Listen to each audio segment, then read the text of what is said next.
Hello everyone, this is Jyoti and this is my next video for the applications of electric current. Hello students, today we are going to start with the practical application of heating effect of electric current. Now what is heating effect of electric current? Already we have seen in the previous slides. When the appliance gets heated up due to electric current, that is called as heating effect of electric current. Now, the generation of heat in a conductor is an inevitable consequence of electric current. It is undesirable as it converts useful electric energy into heat. So this is unwanted. We don't want the appliance to be heated. But still we cannot avoid it. In electric circuits, the unavoidable heating can increase the temperature of components and alter their properties. So it can increase this heat, that is increase in temperature, can change the properties of the component. Heating effect of electric current has many useful applications. Now we cannot avoid it. So instead of avoiding, we just try to use this heat in some form or the other. The electric laundry iron is one of a very useful applications. Electric toasters, electric ovens, electric kettles, electric heaters are some of the familiar devices based on Joule's law. The very first application is electric bulb. Now you all are very familiar with the electric bulb. The electric heating is also used to produce light. Means this heating is used to produce light in an electric bulb. And we see how it is produced. Here the filament must retain as much as heat generated as is possible so that it gets very hot and emits light. So this device, this bulb you can see in the picture, it should use maximum heat which is emitted by the current and flow of current, and then from that heat it should be able to produce light. It must not melt at much high temperature. Even if it gets heated, it should not melt. A strong metal with high melting point such as tungsten, that is, it is having melting point of around 3380 degrees centigrade, is used for making bulb filament. So now you understood what is a bulb made up of. The bulb is made up of tungsten, and why it is made up of tungsten? Because it has very high melting point.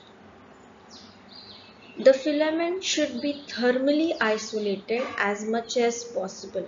Isolated means it should not have any contact with the outer atmosphere, using insulating supports, etc. Now here we have used insulating material as glass. You can see that the bulb is covered with glass, and if you see the rods inside, 2-3 rods you can see inside the bulb, this is nothing but your tungsten. The bulbs are usually filled with inactive nitrogen and argon gas to prolong the life of filament. Now, inside the bulb, the empty space is filled up with nitrogen and argon gas. So that this nitrogen, is inert gas. Even argon, it is the last orbit is fully filled. That is why they do not react with anything. Therefore, argon gas is filled inside so that it does not react with tungsten and the life of the device increases. Most of the power consumed by filament appears as heat. Means whatever power it is consuming, whatever electricity it is consuming, it is coming out in the form of heat.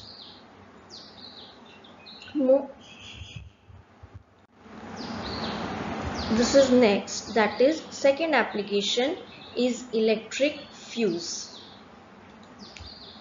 Another common application of Joule's heating is the fuse used in electric circuits. Now you all must have seen this kind of fuse, or even this fuse which is there outside our house in the main electric circuit box. This small fuses were previously used. Now they have still reduced little more in size, and there are some more fuse I have shown you in this figure. So this is one more application. It protects circuits and appliances by stopping the flow of any unduly high current, electric current. Now what happens is it protects the circuit and prolong appliance by stopping the flow of any unduly high electric current. Means if high amount of current flows, then this fuse will know it, and then you can see a small wire is there inside the fuse. If you see this one, middle one, there is one wire. If the high temperature is the heat, it's get heated up, and high electricity flows through it, this wire will melt and the circuit breaks, and then we can protect our appliance, and this fuse you can change anytime. The fuse is placed in series with the device. It is placed in series. You know now what is a series combination, one after the other. It consists of a piece of wire made up of a metal or a alloy of appropriate melting point. It has a appropriate melting point of what it is made up of, like any alloy it is made up of. For example, aluminium, copper, iron, lead, etc. Now mostly lead is preferred, because lead has very low melting point. So it melts immediately and the fuse wire breaks. If a current larger than specified value flows through the circuit, the temperature of fuse wire increases. So this temperature of this wire which is there inside the fuse, it will increase. And what will happen? This melts the fuse wire and breaks the circuit. So it will melt. Here also, if you see these rods inside in the first figure, the inner rods, there the wire is attached. So the circuit will break. The fuse wire is usually encased in a cartridge of porcelain or smaller material with metal ends. So see, here you can see in the middle one, top and bottom is a metal end, okay, and this is a small porcelain, okay. The fuses used for domestic purpose are rated as 1 ampere, 2 ampere, 3 ampere, 5 ampere, 10 ampere, etc. In your houses you must have seen where we are plugging in the refrigerator or electric geysers and all. Those fuses have a small light inside them, red color light in them. So that shows that that is a high power, it is higher ampere it is. For an electric iron which consumes 1 kilowatt electric power when operated at 220 volts, a current of 1000 upon 220 ampere, that is 4.5 ampere, will flow through the circuit. Now if it needs 4.5 ampere circuit, that means what should be the rating of the fuse? In this case, a 5 ampere fuse must be used. So understood, the power of the fuse or the amperes of the fuse will depend on how much energy it is going to consume, and this can be calculated in this manner. Now our next topic is electric power. Definition of electric power, that is the rate of doing work is power. Okay, or in short you can say P is equal to W upon T, that is W work done upon time. It is also called the rate of consumption of energy. Now work is equal to energy, you have studied it last year. So you can also call it as rate of consumption of energy. The power P is given by P is equal to VI, or P is equal to V square R, and this V square we can substitute as I upon R square, I square upon R square, 1 R will get cancelled, you can I square upon R. So these are the different formulas for power. SI unit of electric power is watt. Its unit is watt. Now we define 1 watt. Now definition of 1 watt is, it is a power consumed by a device that carries 1 ampere of current when operated at a potential difference of 1 volt. That is P is equal to V is potential difference 1 volt and I is current in ampere.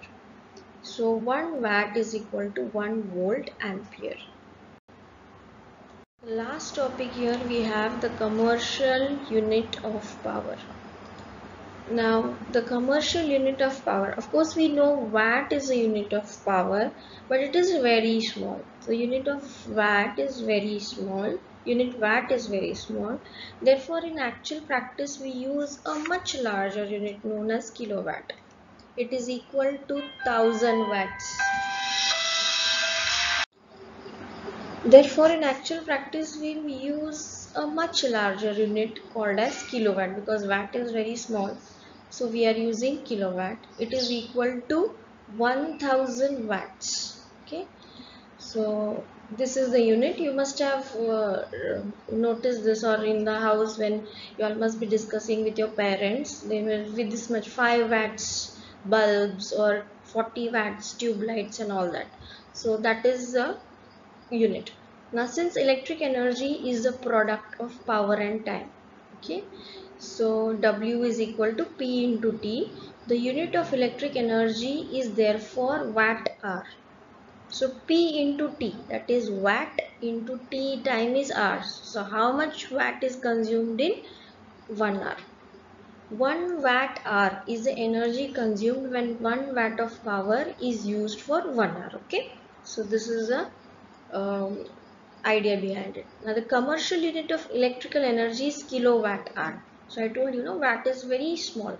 So we have to use a bigger unit which is called as, which will be kilowatt hour, that is kWh, commonly known as units.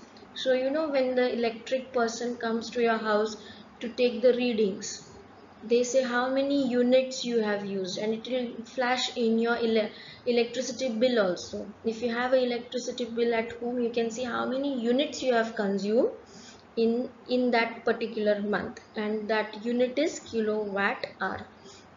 Now 1 kilowatt hour, now 1 kilowatt is 1000 watts. How, just like 1 kg is 1000 grams, 1 kilometer is 1000 meter. So same way 1 kilowatt is 1000 watt, and hour we convert into seconds. So 1000 into watt into 3600 seconds, that is 3.6 into 10 raised to 6 watt second. Okay, so we multiply and we get this answer. And watt second, watt and second, watt means power and second means time. So P into T is actually work done, and the unit of work done is joules. So it is 3.6 into 10 raised to 6 joules. Okay, so this is the conversion of 1 kilowatt hour in terms of joule. This you have studied last year also, is the same continuation of the process. So with this we have finished with the lesson. Kindly check all the slides. Let me know if you have any doubt. You can message me on personal and complete the question answers in your classwork book.